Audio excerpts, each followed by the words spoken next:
A gente aprendeu que força é uma grandeza vetorial e como é que a gente representa as forças que atuam sobre o objeto.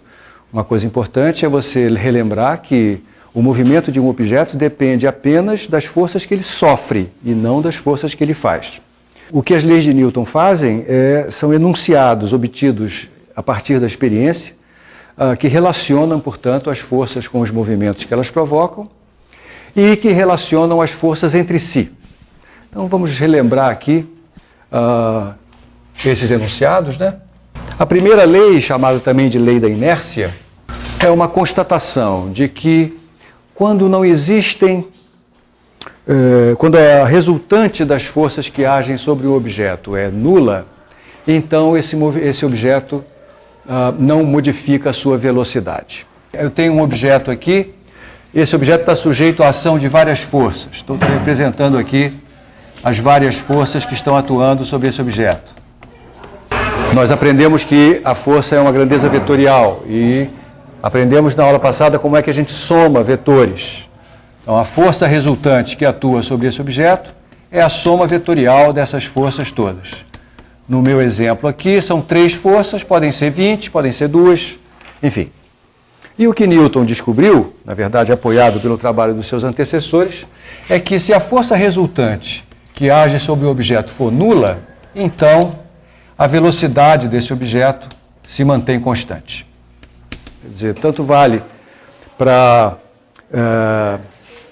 a situação onde eu identifico que a força resultante é nula e, portanto, a velocidade é uma constante, como ao contrário, quando eu identifico que um objeto se move com velocidade constante, daí eu posso inferir que a força resultante sobre ele é nula. Você pode não acreditar, né, mas eu estou fazendo uma força sobre essa cadeira. No entanto, ela não está se movendo. Por que é que ela não está se movendo?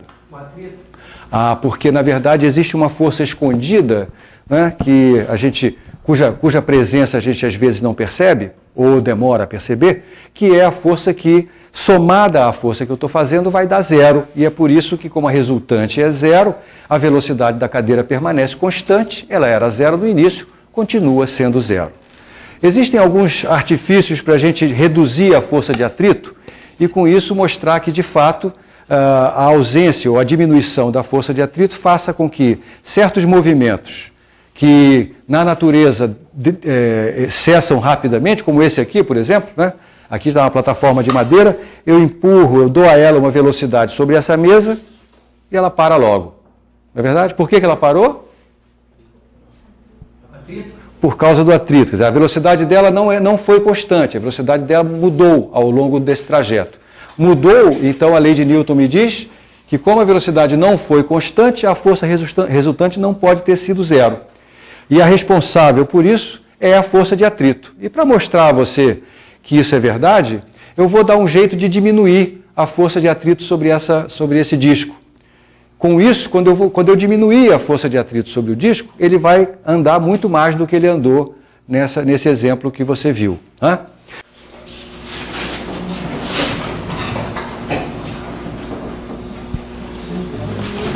E aí você vê que ele passa a andar e anda muito mais.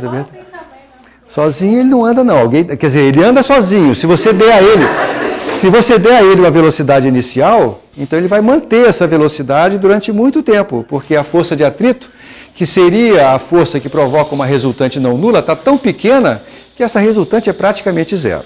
Tá? Isso é uma demonstração bastante enfática, né, da realidade prevista pela primeira lei de Newton. É isso que diz a primeira lei de Newton. Na ausência de força resultante, a velocidade permanece constante. E vice-versa.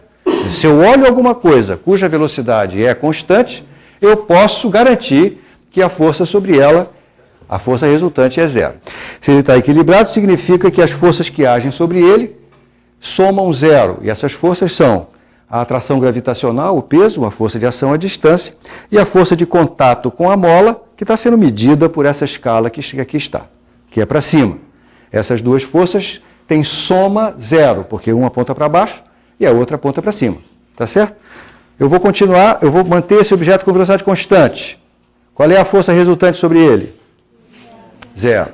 Isso aqui foi relativamente fácil. Agora eu vou fazer, ele está parado, opa, para eu conseguir fazer ele se movimentar para cima, eu tive que dar uma aceleração para cima, e isso mudou a força, tá vendo? A força teve que ser diferente para ele conseguir ganhar uma aceleração para cima. Mas se eu já tiver dado a ele uma velocidade inicial, olha só, qual é a resultante das forças que agem sobre ele? Zero. Ele está subindo e a força resultante sobre ele é zero. Olha que coisa extraordinária.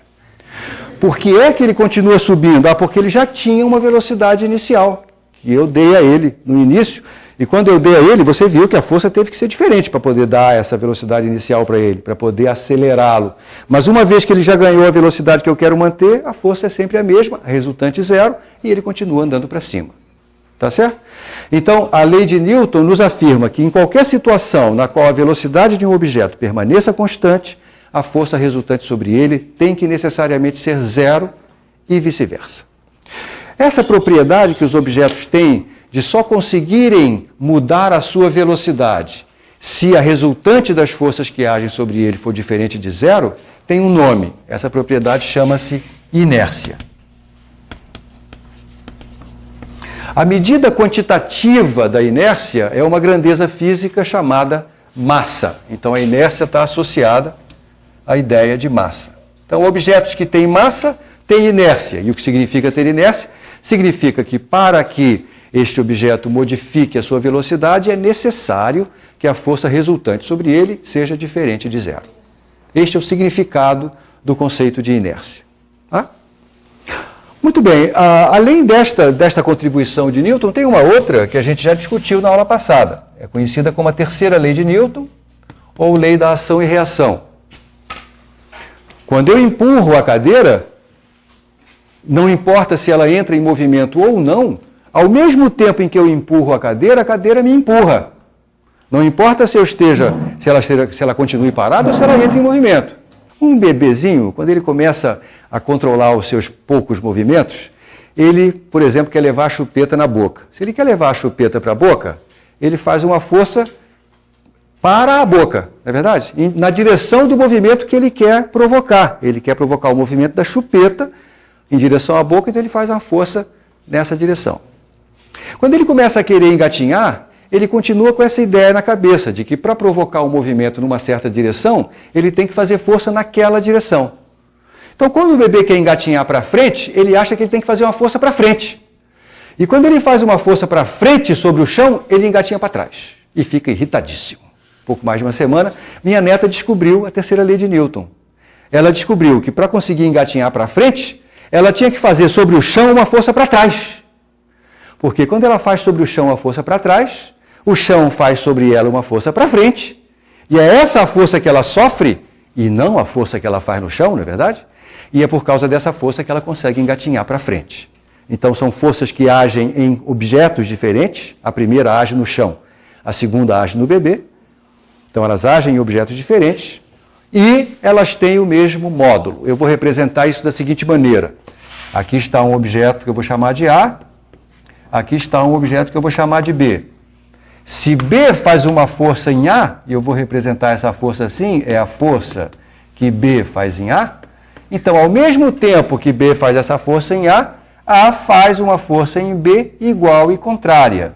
Aqui está a força que A faz em B, e essas duas têm a seguinte propriedade: a força que A faz em B é igual a menos a força que B faz em A, e o sinal de menos, quando aplicado a um vetor, indica apenas que um vetor tem o sentido oposto ao outro.